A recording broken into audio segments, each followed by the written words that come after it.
All right, thanks for listening to this episode of Two He's in the Face Wrestling Podcast. On today's episode, we are going to talk a little bit about Zelo Pro. If you're familiar with this podcast, you know that we usually do. So if you're a fan of Zelo Pro, if you're new to them, if the last show was your first, this is the podcast for you. And also anything related to the Chicagoland independent wrestling scene. So we're going to talk about their last show, Wrestling on Weed Street, and also their upcoming show that's happening in Milwaukee on October 17th. Chris, what's up, What's man? up? How are you? I'm doing well. I think I told you that didn't get much sleep last night, but I feel pretty well. I'm all right. And we're here to talk about wrestling. Wrestling is somewhat making a comeback. Like all this, like our home promotions are, running shows. It feels a bit normal. Yeah, I had a great because time it's last packed Thursday. because it's packed and there's a lot going on. That's why it feels normal. I guess. I mean, Warrior obviously, had their 3 shows back to back. Right. Zelo, this is their second show running out of Wheat Street, and there's another show coming up out of Milwaukee. AAW is also launching their series of shows. So, keeping it safe, but keeping it fun. Precisely. And what did you think about our VIP section table at the show? Is that we're such dignified media that we got our own elevated table. Shout out to Matt. I don't know. I mean, it was his call to put us there. It's not like we requested to be put in that area, but it was pretty nice. It was a pretty nice, well-off, secluded area. So secluded that, the waiter often forgot about us. But it's all right. We enjoyed them wings. We had a few beers. Yeah, a few crispy seltzer boys, and I was not sold on the wings, but you convinced me, and you ended up making the right decision. So I was pushing you into telling me, like, Chris, let's just get a pizza. I was gonna be like, I guess I have to break keto today, but no, you I wanted me to wings. do that, huh? Yeah, I was like, so it's okay, Charlie, we can get a pizza. Like, no, I'll just get some apps or whatever. I'm like, fuck it, let's do wings. But they were good though. Smoked wings. If I'm gonna get a pizza, bro, like you probably have good pizza places around you, like you're near the on the south side, but yeah, if I'm gonna get a pizza, I'm gonna save that craving for like a really good pizza place. Like I don't know how good Joe's Pizza is, but it just that doesn't come to mind when I think Joe's Weed Street. Well, you haven't had pizza, and I can't remember the last time I had pizza, but I'm like, when it's been that long, like pizza's pizza, like it's good, but is it really like horribly bad? Like it's pizza. I guess you can't screw it. No, I guess you can't screw it up, but there's definitely an upper echelon of pizzas. Like there's like for sure. Yeah. I mean, I just like we just got the I went to Beggars not long ago. That's really close to me. There's also Giordano's not far from me. There's Illuminati's not far from me. Mm-hmm. So like I can have good pizza. It's definitely tempting for sure. You need to allow yourself a cheat day. Like life's all about balance, So let's talk about cheat day. So my cheat day was what was it? 2 weeks ago, last Sunday, 2 Sundays ago. And it was Carla's parents' birthday. So they were gonna like make this, home cooked dinner, a very Mexican style with pozole and tostadas, and even Carla's mom's like, I'm gonna make tamales, like homemade tamales, because it's around Mexican Independence Day. So we'll just theme it that. And I'm like, Carla's like, so what if because Carla jumped on keto now again, and she's like, well, what if we break keto that day? I'm like, okay, we can do so. But secretly, my objective was to get to the cake. I wanted cake. And that's why I agreed to it, right? A covert operation. You're right. So, obviously, the food was great. I enjoyed it, but I was like, I was waiting for the main event. Like, to me, it was going to be the cake. Turns out there was no cake. Well, you built it up in your head, like a WWE pay-per-view. You built it up in your head and then it fell flat. You're going to a birthday dinner to the owners of a bakery. So you expect there to be cake. Like, Well, what was the birthday? Like, was it replaced with like cupcakes or something? I guess it's still no, technically I was cake. no, there was nothing. Like, there was There's no nothing. dessert. Like, they just skipped dessert. And I was like, what? No dessert whatsoever. So I was What a like, "Ah, poor I family. wasted that cheat day now. I actually took that tip from watching the vlog. Um, Ethan Page talks about, like, give yourself a cheat day that's far out and you're like kind of working towards it, Hmm. and like it's gonna be that day, and obviously I gotta be careful because I can't just like stuff myself like Ethan does. He does a great job and I'm jealous of it. But Right. um yeah, so now like my cheat day is probably until like November or something. Like I felt like I ate so much that day too. Like I'm like, yeah, like I can't complain, but I was just looking forward to the damn cake and there was no cake. That sucks. I don't know. Yeah, you put it out pretty far if it's in November. Like that's a couple months away. Yeah, If no, you feel like breaking down before that, I'd say go for more it. than likely the collective is gonna do it. Oh, okay. I'm gonna Yeah, the collective's coming up too, so another wrestling event. yeah, we're going to that, right? I mean, we haven't booked our hotel yet, but Tyler sent us the I link. mean, there's two heels and a face logo on a match. There's a Two Heels of Face logo on a match. The logo looks great now. And yeah, shout out to James from Freelance Underground for like bringing it up to us. We were thinking about doing it anyways, but he also initiated the conversation, and we ended up sponsoring a match, supporting some wrestlers and promotions in the process of doing so. And yeah, Laney Luck put in one of her two belts on the line against Faye Jackson, the FU Independent Championship, and that's at the midnight show on that Saturday of the collective weekend, which I think is the 9th, 10th, 11th, if I'm not mistaken, Talk about of October. Chicago women's wrestling, where Laney Luck holds the Zelo Pro title and the independent freelance underground title. And on the other side, you have Kylie holding the freelance heavyweight championship. And then she's also holding now the Warrior Wrestling Women's Championship. Yeah, I mean, it makes complete sense when you just look at when you remove gender from Mm-hmm. the equation, and you look at who is a crisp, entertaining, fun wrestler to watch, you know. And so I mean, they deserve it. Like, I can't say I'm surprised. 12 months ago, if you would have told us this would have happened, we would be like, oh yeah, that makes sense. So, yeah, the Good opportunities are point. out there, and these are people who have been grinding at it, in Chicago for some time. So it doesn't come right away, but you stick to the grind. I think you can see things pay off, and they're paying off for those two wrestlers. So yeah, it's really cool to see the diversity, and it's really cool to see, it pay off for them, because we've been following their journeys for at least a couple of years now. For sure. Like, yeah, like it is no surprise, but it's actually cool to see it come to fruition, and these women just wrestlers like carrying Right. titles proudly. So that's awesome. Yeah. Yeah. No. Anytime it's like there was a post I put up, and I'm gonna toot my own horn for a second, but it's just like one of the matches we'll talk about. So wrestling on Wheat Street, there was a tag team match, right? It was the Sisters of Destruction, the return of Blair Onyx, the Spider, the Yes. Russian Spider. Shout out to her for being really open about her like comeback in her situation, and like being Mm-hmm. a mental health advocate and all that cool stuff. And they come back, and I'm like, damn, there's a lot of like good female talent in this ring. But my post was like, all these wrestlers, because that's what they are. It doesn't have to Yeah, be all. Obviously, there's male and female, but it doesn't have to be necessarily like all these female wrestlers. It just like all these wrestlers. That's what they are. They can wrestle. They have and they put on a great the match. ability. Yeah, they have the ability to put on a great match with anyone. So, yeah, that was a really fun match. We can get transition to that if you want, but that was a Yeah. really fun match. There was a lot of like subtle stuff that I thought was happening during that match between Laney and Missa Kate.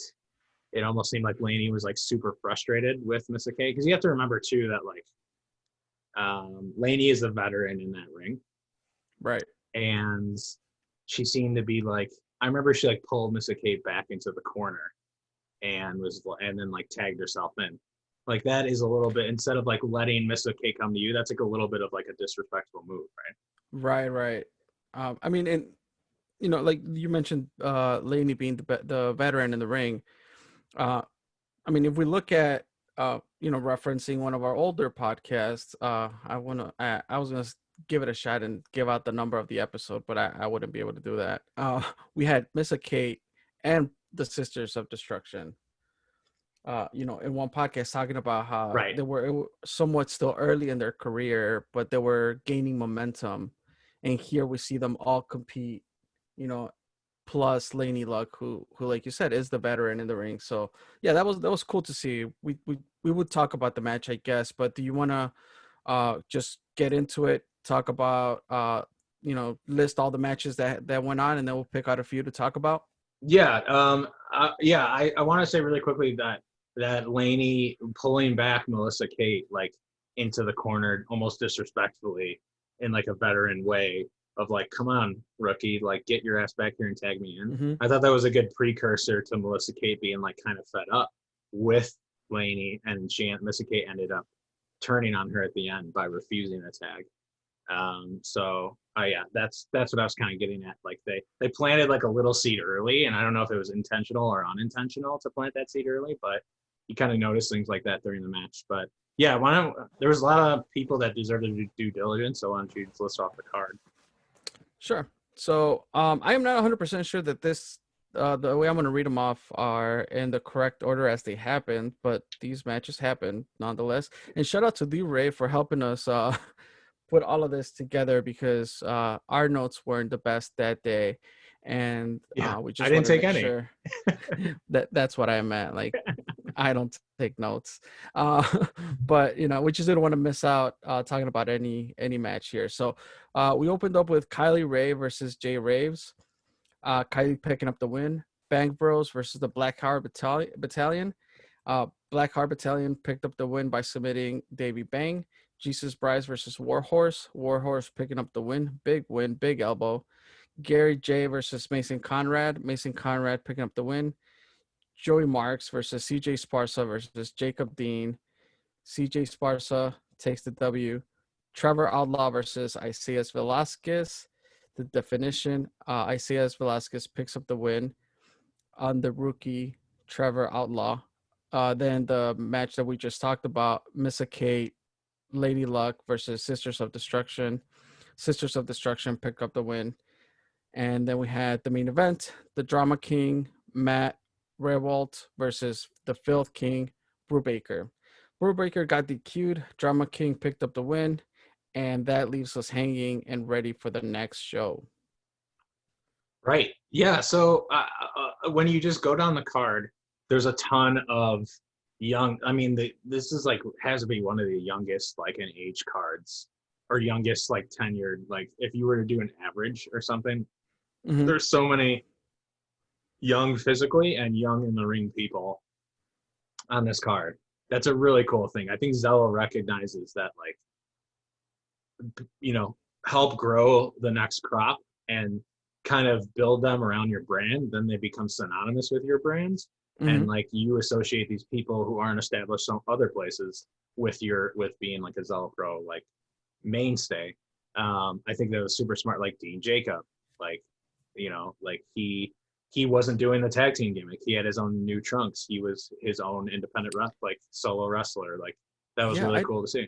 I think, and I mean, it's obviously been a while, but correct me if I'm wrong. Like Dean Jacob, or it's Dean Jacob, right?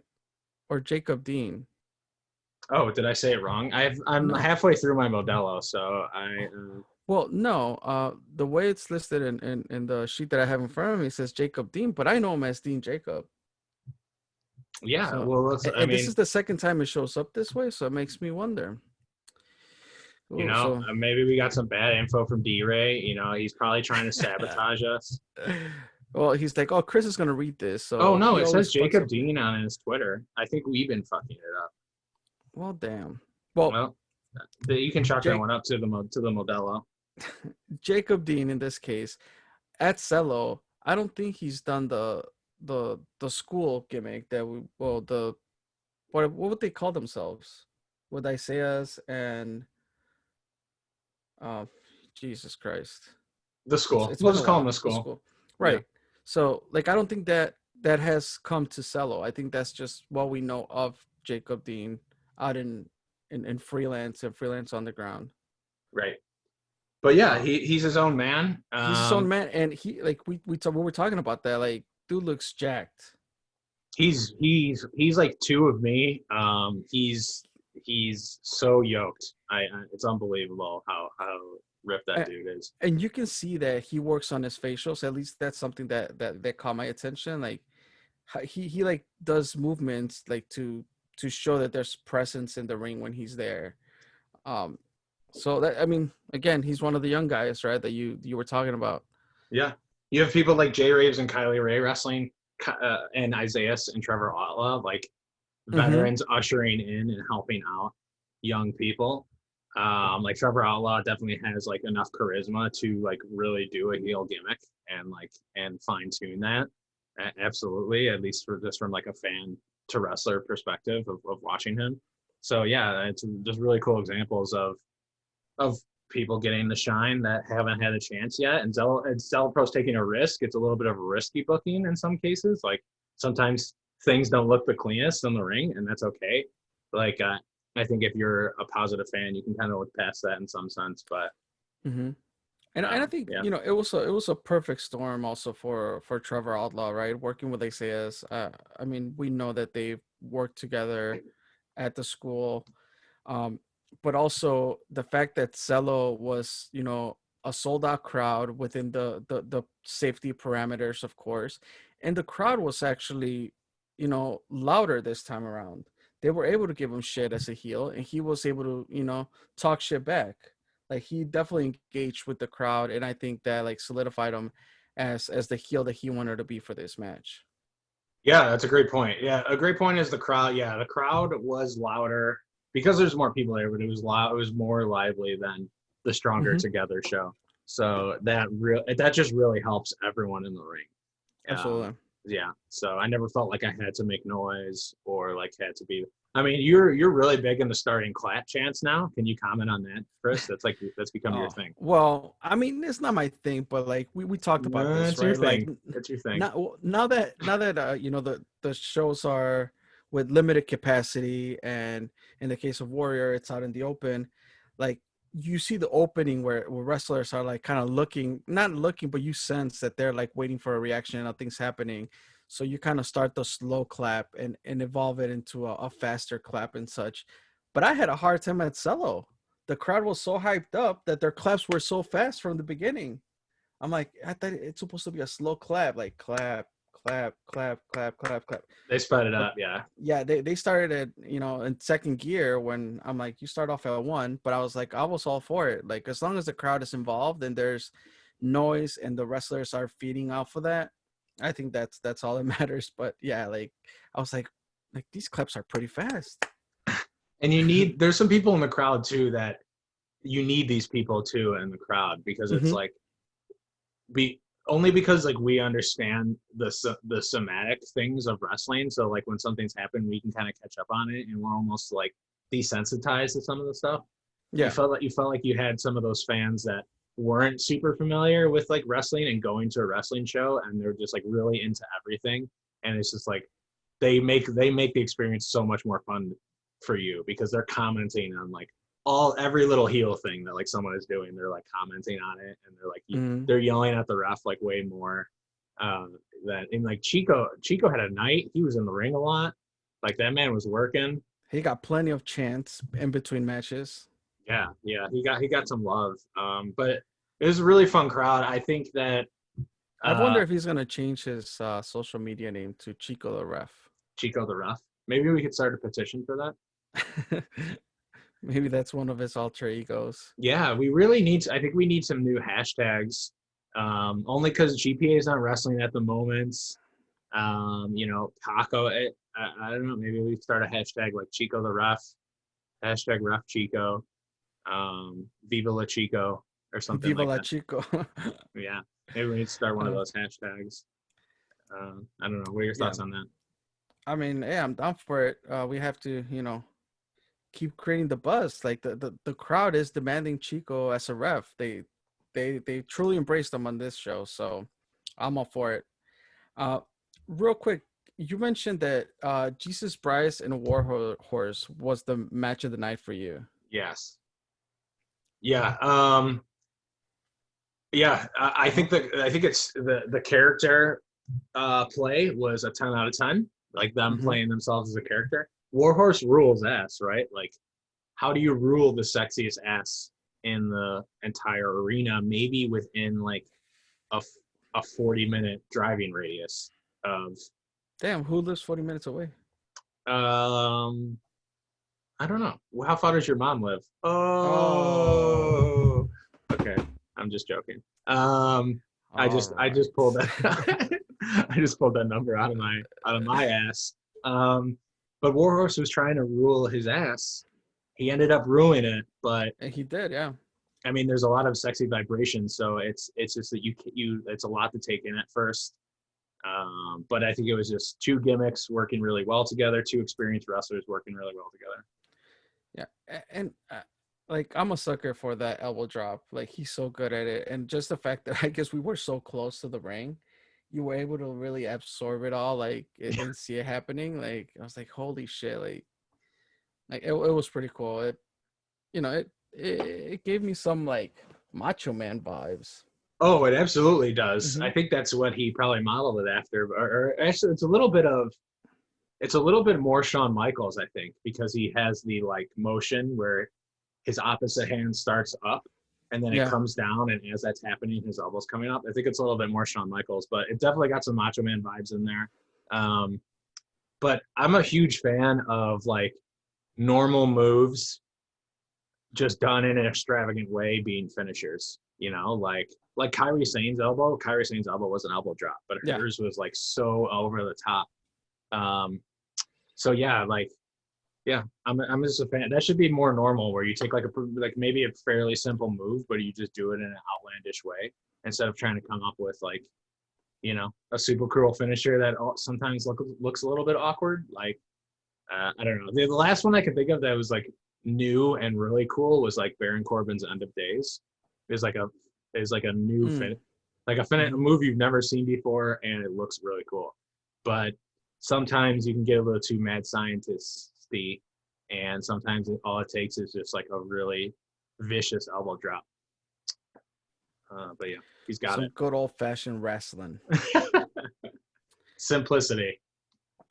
Yeah. I think we touched a little bit on all of the matches here, except for the main event. The Drama King versus the Filth King. DQ, I expected the Drama King to win this match, but not because of a DQ. Yeah. I thought he was just going to, no offense to our pal Brubaker, wink wink, but I know Brubaker's capable of main eventing. I thought the Drama King was just going to dispose of him, but he came out in some really cool gear, some Chicago themed gear, red and light blue and white, like the colors of the flag. Is that new gear? I mean, I haven't seen him wrestle since. Right, like I think he used like a Chicago themed gear in WWE at some point, like not just like for a special occasion. Oh, okay. I don't remember if that was it. It was kind of like like he had jeans, like white jeans, white jean jacket, and it was spray painted. Yeah, it looked great. It had the names of neighborhoods on it, which is really cool. Like I saw Bronzeville on there, and like Wicker Park and things like that. Wicker Park, yeah. I thought he was just going. And shout out to Hector. I don't know if he still watches wrestling. He was the guy from Wicker Park. Oh yeah, that was his handle, Wicker Park 81, I think. Right. Yeah, if he's still alive, we miss him. No, I'm just joking.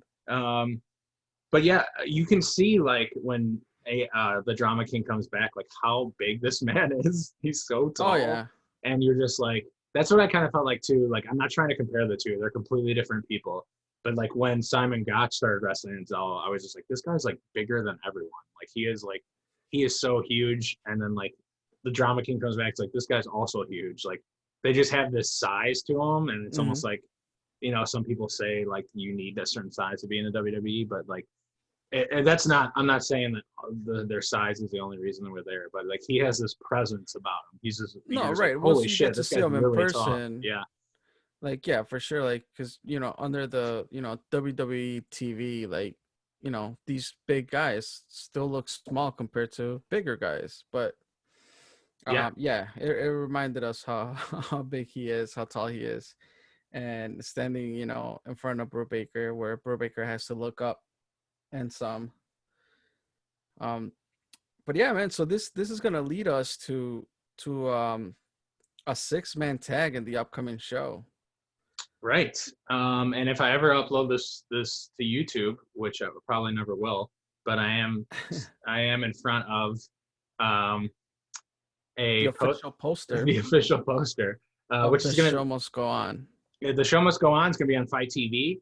Um, it's a 6-man tag match. The Drama King, Mason Conrad, and Warhorse. So after the Blackheart Battalion jumped in and Brubaker got DQ'd, Mason Conrad and Warhorse came to the Drama King's aid. So we kind of had like the good guys come out of the backstage kind of thing, and the Filth King lives to fight another day. There's unfinished business. He's probably said some things in the ring that we couldn't hear, but that you wouldn't say in front of your mother. And he is going. The Filth is going to be the Filth King, Storm Grayson, Jason Hades, the Blackheart Battalion, taking on that team I just mentioned. So that is probably going to be your 6-man main event, or at least close to it, at the Show Must Go On, October 17th in Turner Hall Ballroom in Milwaukee, Wisconsin.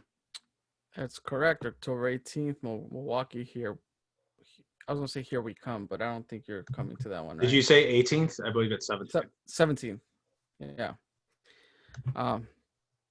So the only other match that I know that's happening there is, oh wait, we have Laney Luck versus, finally, hopefully it happens, Alex Gracia comes to Zelo Pro. So Laney versus Alex Gracia. I would assume that the title might be on the line. I don't know if that has been announced. I would think so. I mean, I know Elena Black still like is kind of owed, I think, a little bit of a, maybe now because she got the win with Blair. She's kind of been taunting Laney. He's probably owed a title shot. She's been taunting Laney. Yeah, like she came out with that unicorn skull in her coffin in the entrance. Right.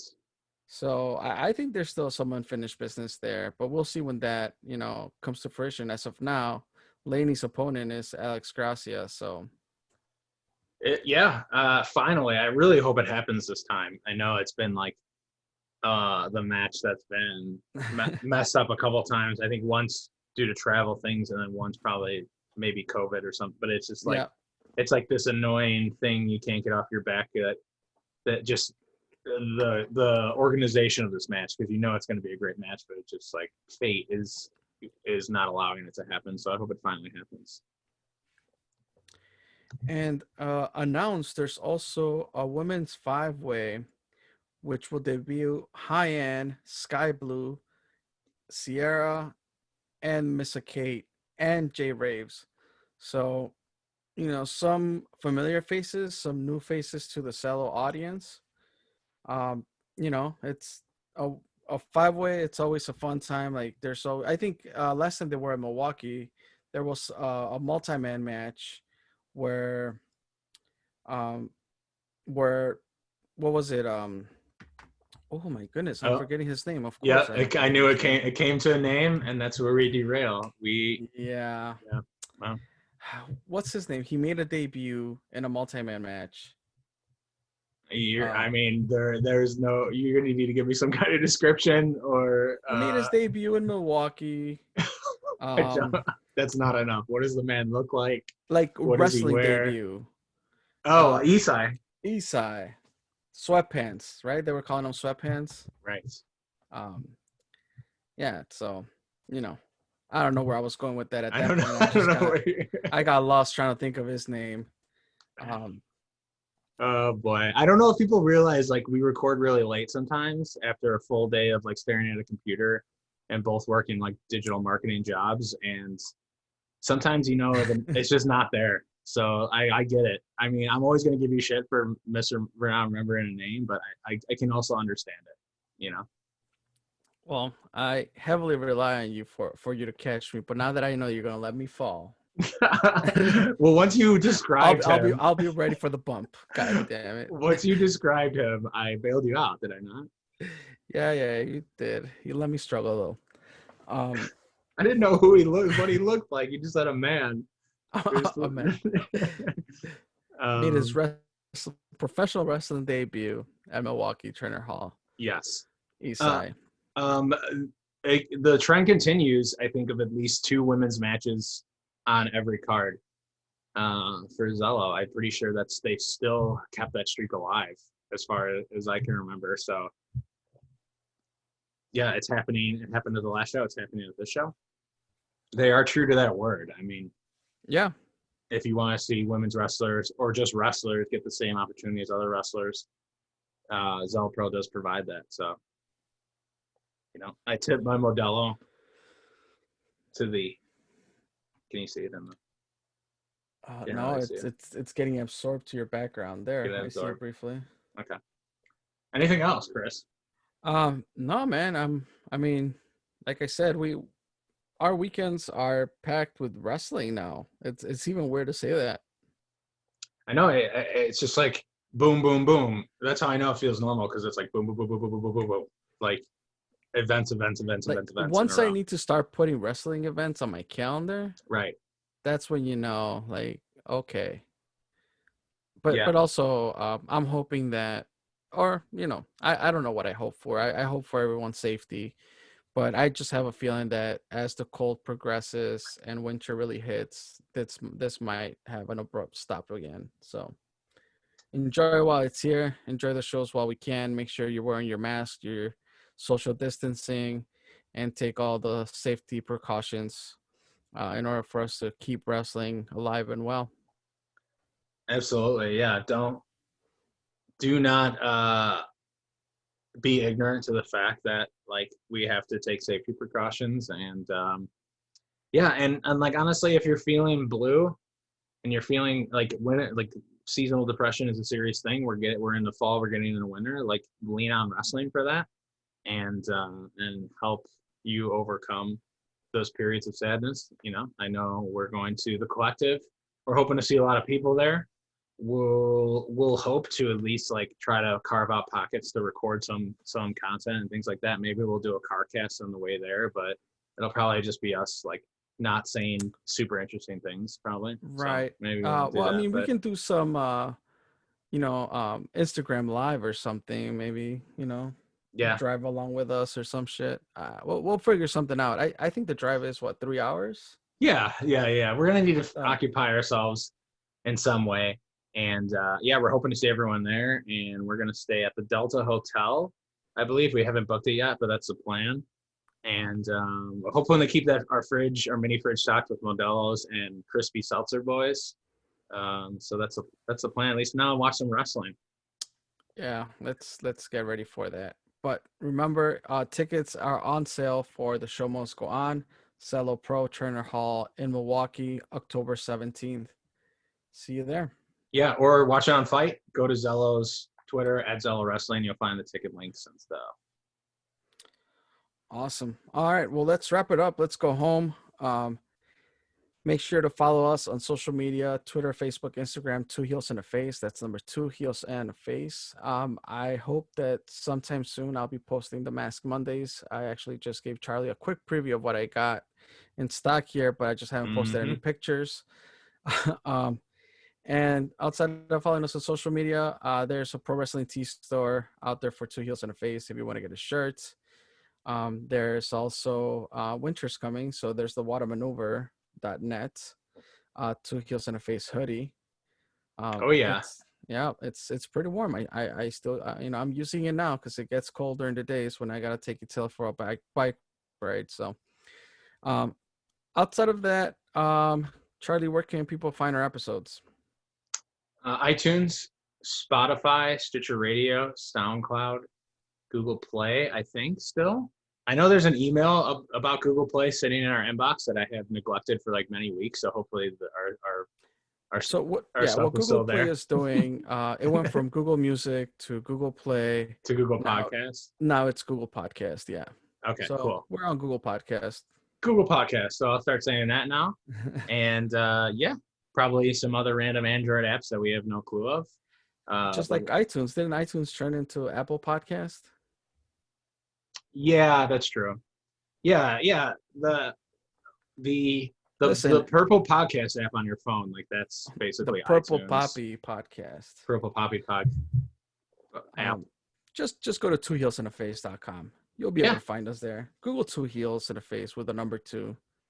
You'll find us. You might come across our old logo, but it's still us. It's still us. We're still here, you know, and we're see you at the collective. Hopefully try to go. I mean, it's Indianapolis. It's not far. It's going to feel sort of like a WrestleMania weekend. This is, if you've always wanted to go to one, I know we always have, like this is the one to go to. It's going to be outdoor arena, spaced out, really safe. Let's drink some beers. Holla. #Viva La Chico. #Viva La Chico.